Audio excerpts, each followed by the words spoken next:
नमस्कार विद्यार्थी मित्रांनो, स्वागत आहे तुमचं आपल्या या यूट्यूब चॅनलवर। तुम्ही जर या चॅनलवर नवीन असाल तर सबस्क्राईब करायला विसरू नका। आज आपण पाहणार आहोत वर्ग 5वी विषय मराठी पाठ 25वा ढोल। आज आपल्याला ढोल या पाठाचा अभ्यास, संपूर्ण स्वाध्याय, व्याकरण, उपक्रम आणि गृहपाठ याच्या माध्यमातून अगदी सविस्तर, व्यवस्थित, काळजीपूर्वक हा पाठ अभ्यासून घ्यायचा आहे। तसेच याच्या माध्यमातून ढोल हा पाठ समजून सुद्धा घ्यायचा आहे। तर स्वाध्यायाला सुरुवात करण्या अगोदर आपण थोडक्यात ढोल या पाठाची प्रस्तावना बघूया। त्यावरून आपल्या लक्षात येईल की नेमकं या पाठात संजय लोहकरे हे जे या पाठाचे लेखक आहेत त्यांना काय सांगायचं आहे। तर ढोल हा इयत्ता 5वीच्या पाठ्यपुस्तकातील संजय लोहकरे लिखित पाठ आहे। सातपुड्याच्या परिसरातील आदिवासी समाजाच्या सांस्कृतिक परंपरेची माहिती या पाठात देण्यात आली आहे। सातपुडा पर्वतरांगामधील परिसराचे निसर्गरम्य वातावरण, तेथील होळीचा सण याचे वर्णन या पाठात आले आहे। म्हणजे यावरून आपल्या हे लक्षात आलं आहे की नेमकी या पाठात काय आहे। चला तर मग स्वाध्यायाला सुरुवात करूया। तर स्वाध्यायामध्ये प्रश्न पहिला, एका वाक्यात उत्तरे लिहा। त्यामध्ये अ आहे, आदिवासींच्या होळीला किती वर्षांचा इतिहास आहे। उत्तर, आदिवासींच्या होळीला सुमारे 800 वर्षांचा इतिहास आहे। आ आहे, अख्ख्या सातपुड्यात ढोल वाजवण्यात कोण प्रसिद्ध होता। उत्तर, अख्ख्या सातपुड्यात ढोल वाजवण्यात आमशा ढोल्या प्रसिद्ध होता। ई, आमशा ढोल्याने कोणती शपथ घेतली होती। उत्तर, यंदाच्या होळीत आपल्या ढोलाच्या आवाजाने अख्खा सातपुडा दणाणून सोडायचा अशी शपथ आमशा ढोल्याने घेतली होती। अशा प्रकारे प्रश्न पहिला पूर्ण केला आहे। प्रश्न दुसरा आहे, 3-4 वाक्यात उत्तरे लिहा। त्यामध्ये पहिला प्रश्न आहे, सातपुड्याच्या परिसरातील निसर्गाचे वर्णन करा। उत्तर, सातपुडा डोंगराचा परिसर म्हणजे एक निसर्गरम्य ठिकाण होय। कंदमुळे, फळे व पानाफुलांनी बहरलेले घनदाट जंगलच या परिसरात पाहावयास मिळते। विविध प्रकारच्या वनस्पती यामुळे हा परिसर हिरवागार व दाट झाडीचा असा बनला आहे। आहे, आमशाच्या ढोल वाजवण्याचे वैशिष्ट्य काय होते। उत्तर, आमशा एकदा ढोल वाजू लागला की पाड्यापाड्यावरची माणसे ढोलाच्या दिशेने नाचत नाचत येत असत। न थकता तो रात्र रात्र ढोल वाजवण्यात पटाईत होता। हे आमशाचे ढोल वाजवण्याचे वैशिष्ट्य होते। ही आहे, ढोल कसा तयार करतात।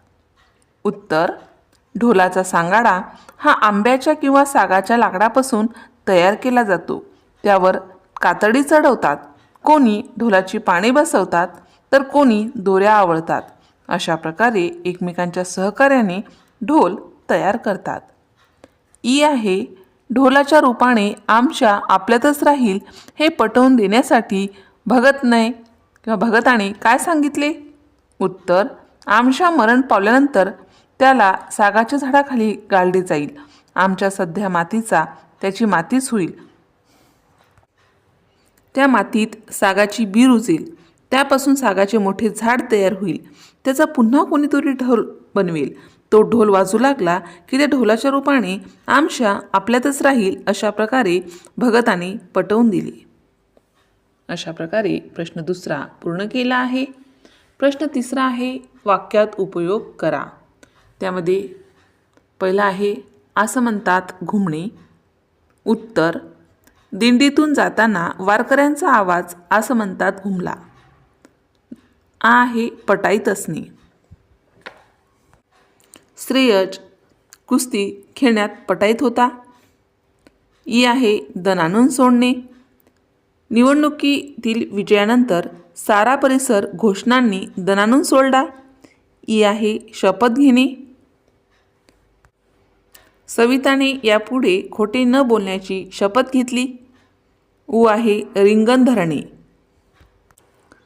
पंढरपूरच्या वारकऱ्यांनी दिंडीमध्ये रिंगण धरले।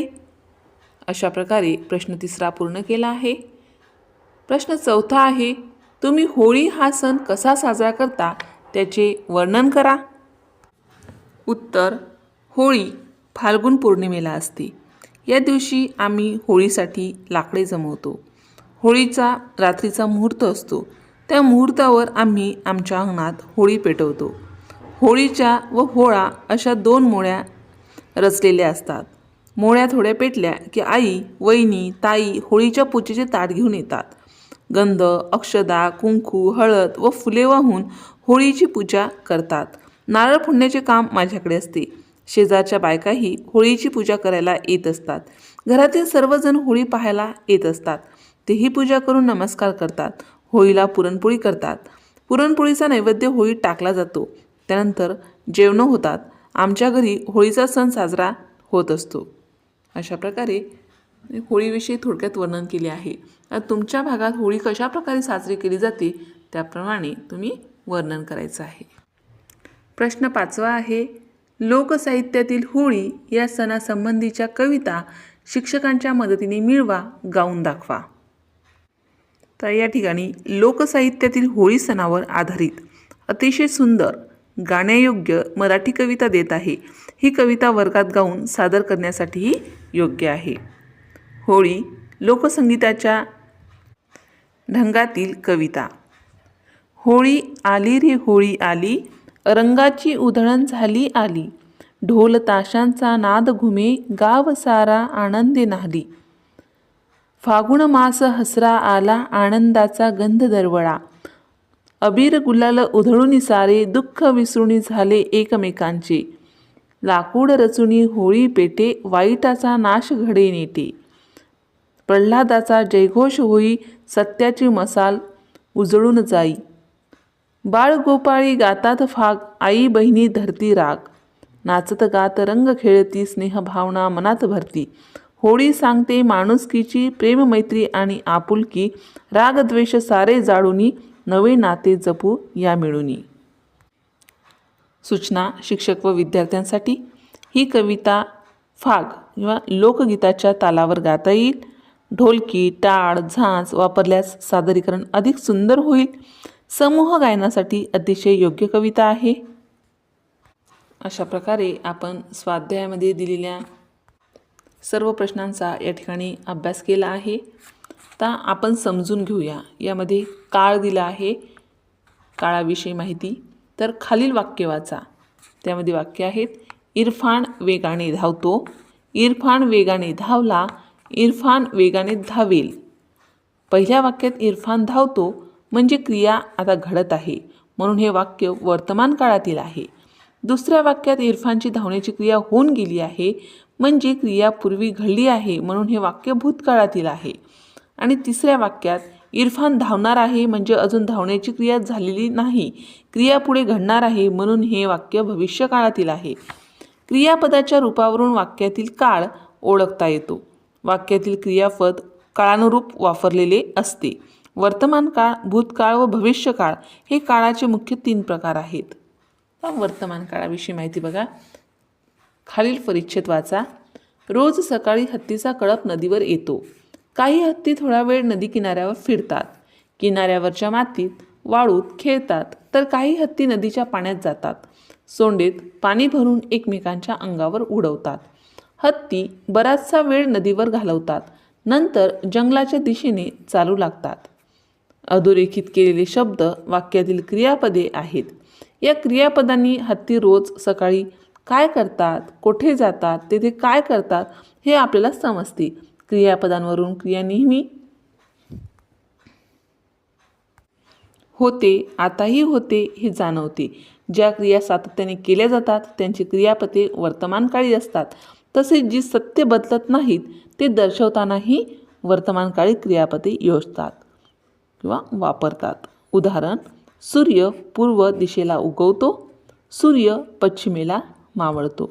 हे सत्य कधीही बदलत नाही, म्हणून असे वाक्य हे नेहमी वर्तमान काळातच वापरले जातात. पाठ्यपुस्तक पृष्ठ क्रमांक 79 वर शिक्षकांसाठी सूचना दिली आहे. इंटरनेटचा म्हणजेच आंतरजालचा वापर करून आदिवासी जीवनाविषयीची माहिती मिळवावी, विद्यार्थ्यांना वाचनासाठी द्यावी. विद्यार्थ्यांना आदिवासी लोकांच्या जीवनाविषयी माहिती व्हावी म्हणून अतिशय मुद्देसूद व्यवस्थित माहिती या ठिकाणी मी तुमच्यासाठी घेऊन आली आहे. तर आदिवासी जीवन संक्षिप्त व महत्त्वाची माहिती बघा पुढीलप्रमाणे. तर आदिवासी म्हणजे कोण? तर आदिवासी म्हणजे मूळचे रहिवासी लोक. हे लोक प्रामुख्याने जंगल, डोंगर, दुर्गम भागात राहतात. त्यांचे जीवन निसर्गावर आधारित असते, याला आदिवासी म्हणतात. तर भारतातील आदिवासी समाज बघा. भारतामध्ये गोंड, भिल्ल, वारली, कोलाम, कातकरी, संथाल, मुंडा इत्यादी अनेक आदिवासी जमाती आहेत. महाराष्ट्रात गोंड, वारली, कातकरी, कोलाम, ठाकर हे प्रमुख आदिवासी आहेत. जीवनपद्धती: शेती, शिकार, मासेमारी, जंगलातील फळे फुले गोळा करणे हे मुख्य व्यवसाय. साधे जीवन व कष्टकरी स्वभाव. झोपडे किंवा कौलारू घरे. सामूहिक जीवनपद्धती. अन्न व पोशाख: भाकरी, भाजी, कंदमुळे, जंगलातील अन्न, साधा व पारंपरिक पोशाख. स्त्रिया दागिने घालतात, मणी, शिंपले, चांदी. भाषा व संस्कृती: स्वतःच्या बोलीभाषा, लोककथा, लोकगीते, नृत्य यांची समृद्ध परंपरा. सण उत्सवात नाच गाणे, ढोल ताशांचा वापर. श्रद्धा व परंपरा: निसर्गपूजा, झाडे, डोंगर, नद्या. देवदेवतांवर विश्वास. परंपरा व रीतिरिवाजांना खूप महत्त्व. कला व हस्तकला: वारली चित्रकला प्रसिद्ध. बांबू, लाकूड, मातीपासून वस्तू, लोकनृत्य व वाद्य. आदिवासी जीवनाचे महत्त्व: निसर्ग संरक्षणाची जाणीव, साधेपणा व सहज जीवन, भारतीय संस्कृतीचा अमूल्य ठेवा. निष्कर्ष: आदिवासी जीवन निसर्गाशी जोडले, साधे आणि संस्कृतीने समृद्ध आहे. त्यांच्या जीवनशैलीतून आपल्याला निसर्गप्रेम, सहकार्य व समाधान शिकायला मिळते. अशा प्रकारे आपण आदिवासी जीवनाविषयी अगदी थोडक्यात आणि व्यवस्थित माहिती या ठिकाणी अभ्यासला आहे. आता गृहपाठासाठी प्रश्न आहे. तर आजचा गृहपाठाचा प्रश्न आहे, ढोल या पाठाचे 2 ते 3 वेळा काळजीपूर्वक वाचन करा आणि हा पाठ समजून घ्या. अशा प्रकारे वर्ग 5वी विषय मराठी पाठ 25वा ढोल या पाठाचा संपूर्ण स्वाध्याय, व्याकरण, उपक्रम, गृहपाठ आपण अभ्यासला आहे. अशाच प्रकारचे विविध वर्गाचे विविध विषयाचे स्वाध्यायासंबंधित परीक्षेसंबंधित व्हिडिओ पाहण्यासाठी आपल्या या चॅनलला सबस्क्राईब करा. आम्ही बनवलेले सर्वच व्हिडिओ लवकरात लवकर तुमच्यापर्यंत पोहोचण्यासाठी बाजूला दिलेल्या बेल आयकॉन बटनवर क्लिक करा. तुम्हाला जर हा व्हिडिओ आवडला असेल तर नक्की लाईक करा. काही समस्या असेल, काही अडचण असेल तर कमेंट करा. शक्य असेल तर मित्रमैत्रिणीमध्ये शेअर करा. आणि सर्वात महत्त्वाचं म्हणजेच तुम्ही हा व्हिडिओ शेवटपर्यंत पाहिल्याबद्दल धन्यवाद.